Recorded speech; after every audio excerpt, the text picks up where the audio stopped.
This is a reconstructed story. It is inspired by real problems that happen with underground drainage, compacted soil, water management, and farming. The people, the farm, the location, the costs, and the numbers you are about to hear are fictional. This is not a record of a real farm or a real family. The excavator had stopped at the second test location. Thomas Reed stood near the bucket, watching it come up slow. Isaiah Freeman stood outside the marked excavation zone, close enough to see but nowhere near the edge. The bucket lifted several mud-covered fragments of clay tile. The broken edges were visible, but nobody could see the full extent of the collapse yet. Back at the house, the preliminary quote was still sitting in Naomi's hand. $31,000 for a ditch that had not been dug. Nobody knew yet how many acres this piece of pipe would actually explain, or whether the ditch would still be necessary once they understood what they were looking at. Isaiah had one question, and it had been sitting with him since the water first stopped moving. If the whole field was the problem, why did the water stop at one line? Had they just found the break that flooded 11 acres, or only one damaged piece inside a much larger failure? That question was still open when the bucket came up out of the ground. Freeman Acres sat on land that had been in Naomi's family for 2 generations, low ground on one side, higher fields on the other. Isaiah had grown up walking that low ground with his grandfather, back before he was old enough to help with anything more than carrying tools. He still knew which corners held water longest after an ordinary rain. This storm was not ordinary. The corn was already up when the storm came through, planted weeks earlier and growing the way it should have been. 3.1 inches of rain fell in a short window. The soil was already holding moisture from earlier storms before that rain even started. Within a couple of days, the higher ground could be walked and worked again. Much of the 18-acre low field still could not be worked. The worst ponding covered roughly 11 acres near the center of the low ground. The remaining 7 acres drained slower than normal, but not as badly as the core of the flooded area. By the 5th day, parts of that low ground still had standing water. The corn there had started to show it, leaves curling slightly, color fading in patches that had nothing to do with a straight row or a single hybrid. The farm had a side-dress nitrogen pass scheduled, timed to a window in the crop's growth that would not stay open forever. Machinery could not get into ground that wet without doing more damage than the nitrogen would fix. That narrow window was closing, and it was closing faster than anyone wanted to admit out loud. Naomi checked the forecast repeatedly, even when it had not changed.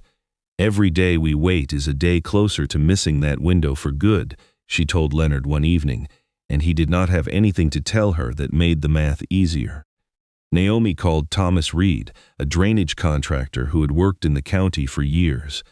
He walked the low ground himself, boots sinking in places that should have drained days earlier.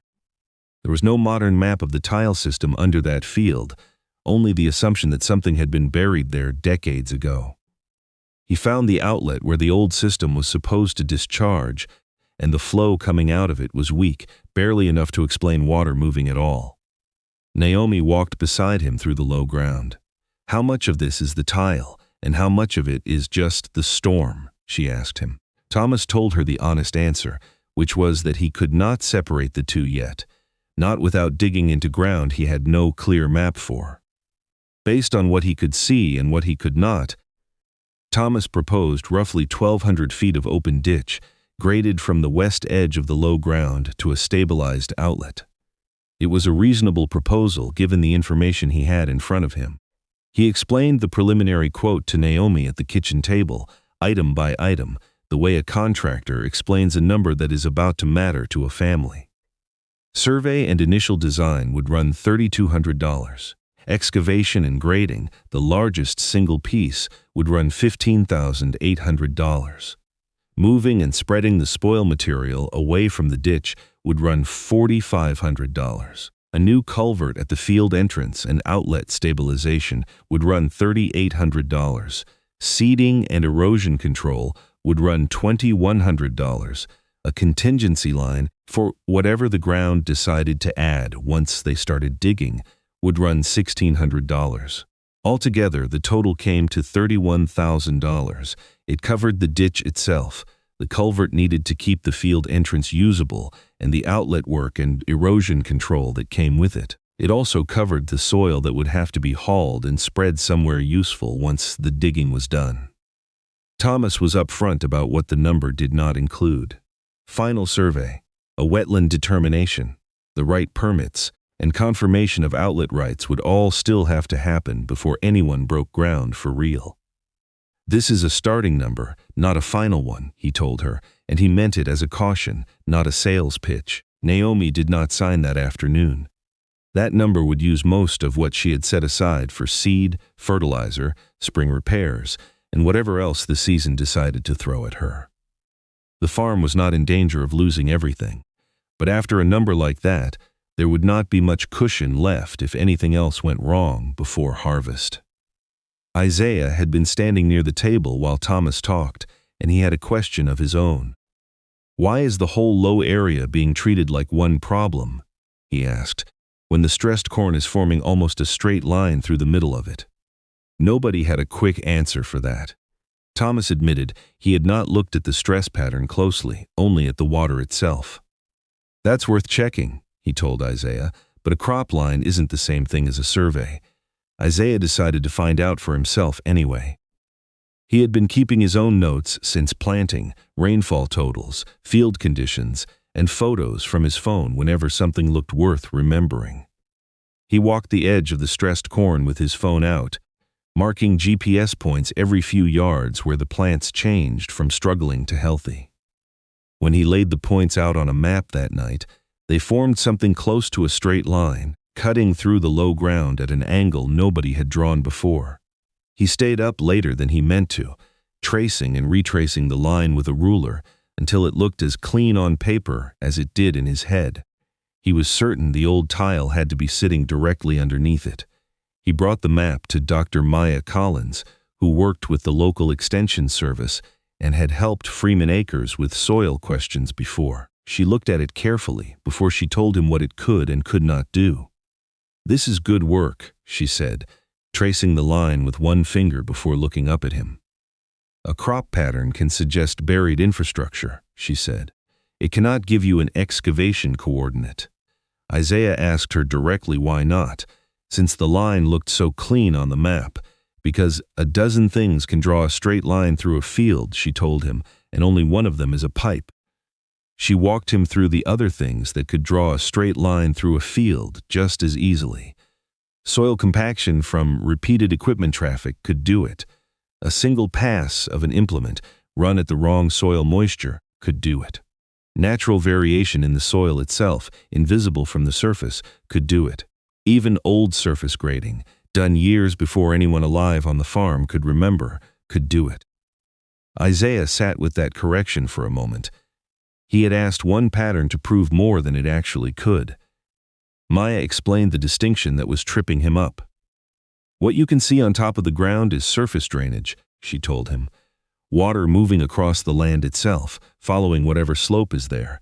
What you can't see is subsurface drainage, the tile buried underneath, quietly pulling water down and away long before it ever has a chance to pond on top. A healthy field usually needs both working together," she said. "When the surface looks fine but the ground underneath stays wet for days, that's often where the subsurface system has failed." The stress line Isaiah had found was a surface symptom. The actual cause, if there was one, would be sitting several feet underground, invisible from where he was standing. A pattern was a clue. It was not a map. So he went back to work, this time building something wider than one line on one map. He pulled multiple seasons of aerial photos, looking for whether the same stress line had shown up before this storm. He tracked where standing water sat at the same time each day, not just once, to see whether the boundary moved or held steady. He went through Leonard's old paperwork with him, invoice by invoice, looking for anything that mentioned drainage work on that side of the farm. Leonard pulled a metal box down from a closet shelf, the kind that had not been opened in years, and set it on the kitchen table between them. "I don't remember exactly where it ran," Leonard admitted, turning over a brittle invoice from decades earlier. But I remember there was something out there. He mapped the outlet's exact position relative to the low ground. He pulled elevation data for the field to see where water would naturally want to go. And he marked the old temporary truck lane that grain trucks and heavy equipment had used for years before a newer lane replaced it. Three things started to line up once he had all of it in front of him. The first was the straight crop stress line itself, still there, still real, even if it could not stand alone as proof. The second was stronger. The same line seemed to divide the field into two zones that dried at different speeds, one side holding water for days, the other side draining down within a couple of them. That kind of split was harder to explain with compaction or a single spray pass. The third clue came from the ground itself. The point where the stress line crossed lined up almost exactly with where the old temporary truck lane used to run.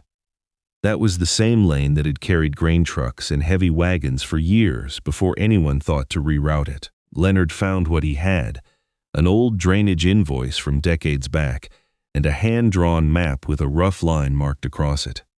A note on the invoice referenced a clay tile branch somewhere near that side of the property. None of it gave a coordinate.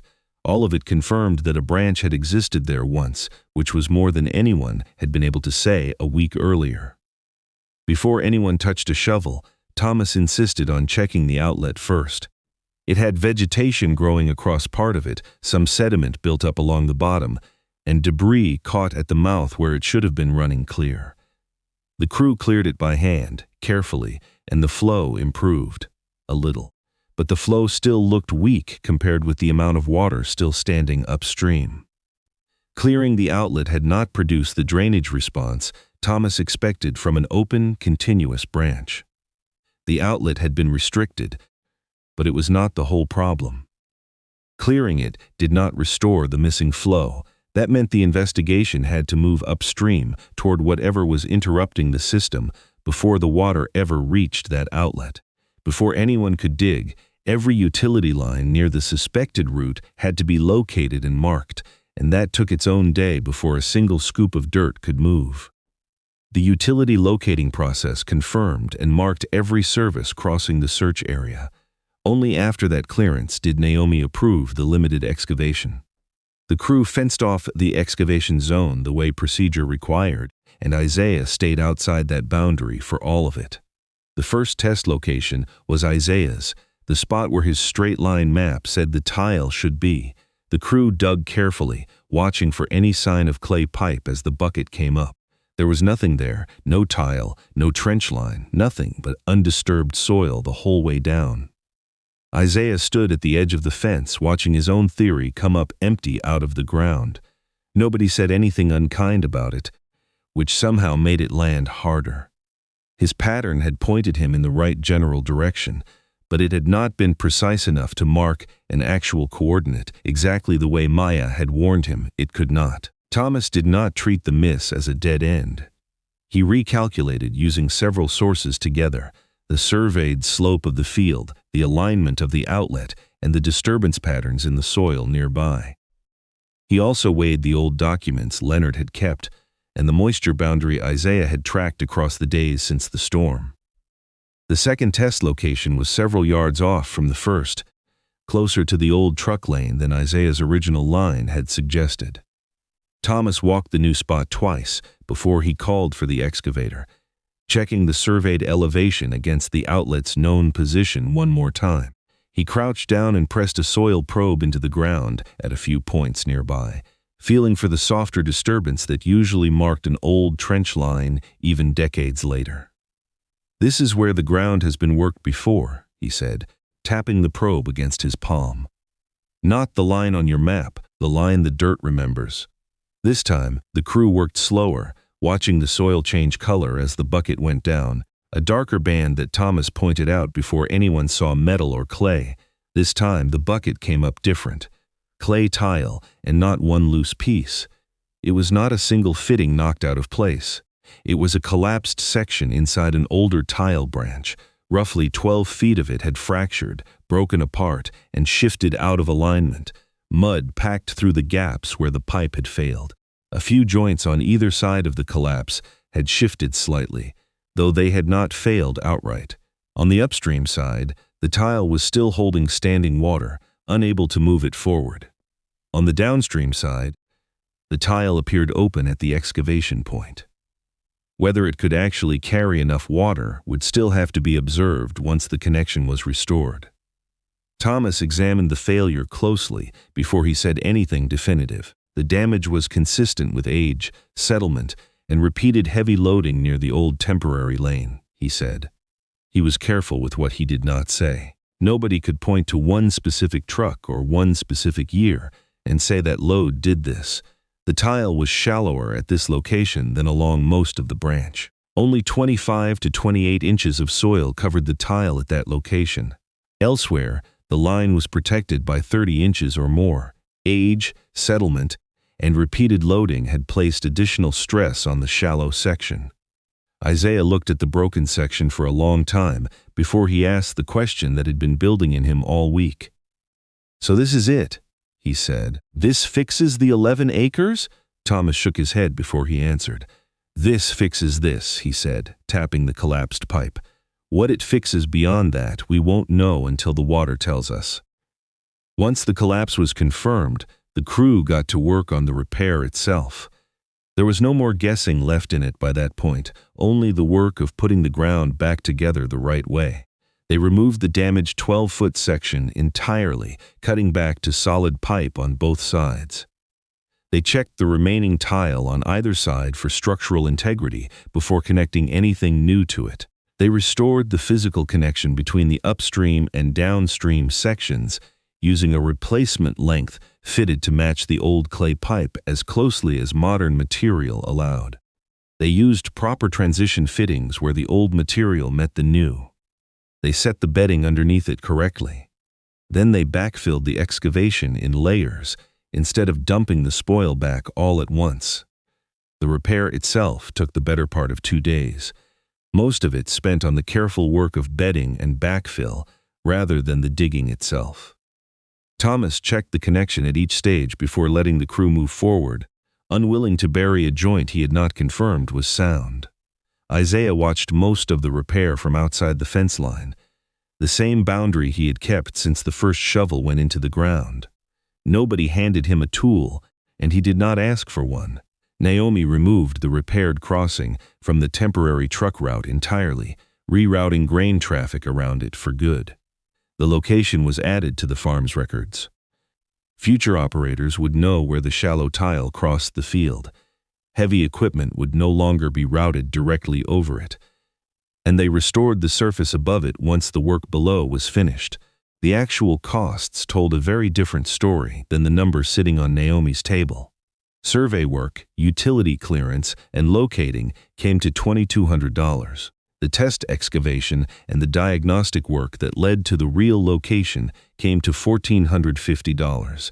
The tile itself, the fittings, the bedding, and the installation came to $2,350. Inspecting and cleaning the outlet came to $850. Restoring the surface and accounting for crop damage in the excavation path came to $1,150. Monitoring after the repair came to $600. Altogether, the actual cost of finding and fixing the problem came to $8,600. Every dollar of it had gone toward figuring out exactly what was wrong before spending anything on a fix nobody could be sure would work. Compared to the $31,000 quote still sitting on the table, that is a difference of $22,400. That number was not a guaranteed saving, and nobody at Freeman Acres treated it that way. Naomi read through the repair invoice twice, then set it down next to the untouched ditch quote. The two numbers side by side on the same table where the decision had started. The repair had only restored continuity to one tile branch. It had not resolved every drainage question on the farm, and the possibility of a ditch being needed later had not disappeared just because this particular fix had worked. Once the connection was restored, flow at the outlet increased right away. Thomas was careful about what that first surge of water actually proved. The initial flow confirmed that the repaired branch had regained continuity. It did not prove the branch could handle every future storm. Some of that early flow was almost certainly water that had been sitting trapped upstream for days, finally released, not a clean measurement of the system's ongoing capacity. Thomas said as much to Isaiah standing at the outlet, watching the water move for the first time in over a week. "Feels like a win," Isaiah said. "It's a good sign," Thomas told him. "It's not a guarantee. Those are different things. The next storm would tell us more, but one storm still would not settle the long-term question." Over the next several days, surface water receded around part of the repaired branch. The side dress window had not fully closed, but there was not much of it left. Naomi and an adult equipment operator checked the firmer ground before any machinery entered it. Carla adjusted the nitrogen plan around the acreage they confirmed was safely accessible. The ground near part of the repaired branch could carry the equipment. The wettest stretch of the low field still could not. They ran the pass only where the ground was ready. They left the rest alone, rather than risk more compaction. The real test would have to wait for another storm. It came a few weeks later, about 2.2 inches of rain over a shorter window than the first one.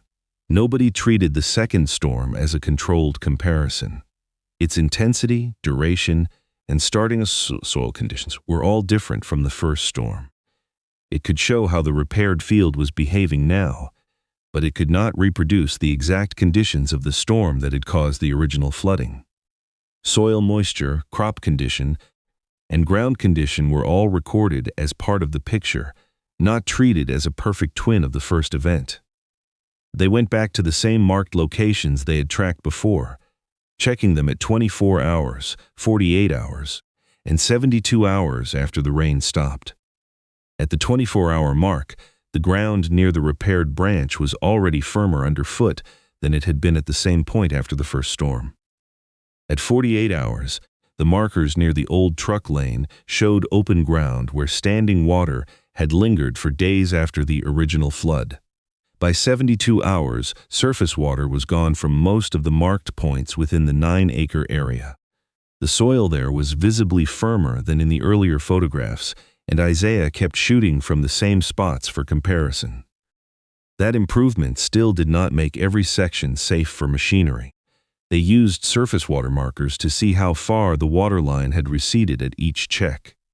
They watched the outlet itself and compared how the upstream and downstream sides of the repaired branch were drying relative to each other.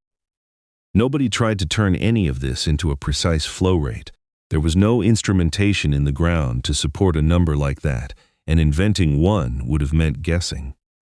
What they had instead was a set of repeatable field observations taken from the same marked locations each time. Around 9 acres drained noticeably faster at the marked points than they had after the first storm. About 2 acres within the repaired branch's zone were still showing localized problems, water sitting longer than it should even with the tile connected again. The remaining 7 acres of the low ground were not declared solved either way. Whatever was still holding water, there could be compaction, or old surface grading nobody had accounted for. It could be a separate lateral tile nobody had located yet, a capacity limit in the system itself, or a second failure point still waiting to be found. Naomi walked the 7 acres herself once the numbers came in, boots sinking in ground that still had not fully let go of the water. "We're not done, are we?" she said, more to herself than to anyone standing nearby. "Not yet," Thomas told her. "But we know a lot more about what we're not done with than we did a month ago." Carla Nguyen walked the field once the second storm had passed, checking the crop the way she had before the repair. Some areas were clearly recovering, pushing new growth the way healthy corn does once its roots finally have air again. Other areas had been stressed for too long before the fix arrived. Those plants were not going to catch back up to where they should have been by harvest, no matter what the tile did from that point forward. She walked Isaiah through both kinds of ground, plant by plant in places, so he could see the difference for himself instead of just reading it in a report. "This one's coming back," she said, crouching next to a stalk with new leaf growth pushing through. "This one isn't. It held on too long without oxygen at the root, and that damage doesn't reverse." Freeman Acres did not end up with a perfect field. What they had was a tile branch confirmed to exist. A 12-foot collapsed section had been replaced with a proper repair. Roughly 9 acres were draining better at the locations they had tracked, and 2 acres within that same branch still needed attention. 7 more acres might need an entirely different answer. The open ditch had not been ruled out forever. Naomi decided to hold off on signing anything until they had more seasons of data to look at. She was not willing to commit $31,000 to a fix that might only address part of what was actually wrong. The quote itself was not thrown away, only set aside, folded back into the same drawer where the family kept everything worth revisiting. She told Isaiah as much one evening, looking out at the low ground from the porch. "We didn't waste that money finding out," she said. "We just spent it on the right question instead of the wrong answer." Isaiah had started this investigation wanting to prove the entire ditch proposal unnecessary. He ended it understanding something narrower and more useful. He said as much to Naomi the same evening, sitting on the porch step below her. "I found an answer," he said, "not the answer." Leonard did not hand the old hand-drawn map over like it was some kind of ceremony. Isaiah just scanned it into his laptop one evening, the way he had scanned everything else that season, and started adding to it. The surveyed location of the repair went in. The depth of the tile at that point went in. The materials used in the fix went in. The outlet's exact position went in. And a note about keeping heavy equipment away from that shallow stretch of ground went in too, so nobody would have to learn that lesson twice. The map was not just a memory anymore. Leonard looked over his shoulder at the screen while he worked, reading each new line as Isaiah typed it in. "Wish we'd had this 30 years ago," Leonard said. "We have it now," Isaiah told him and kept typing. It had become a working record the next generation at Freeman Acres could actually use. Whoever farmed this ground next would know exactly where to dig and where not to load a truck. Everyone had been looking at 18 wet acres as one problem. Isaiah found the clue by asking why the water stopped at one line. If 18 acres stayed wet, would you build a new ditch or test the old tile system first? Tell us which risk you would take. Next, a farm believed its old well was running dry. Then a teenager discovered the water disappeared during the same hours every day.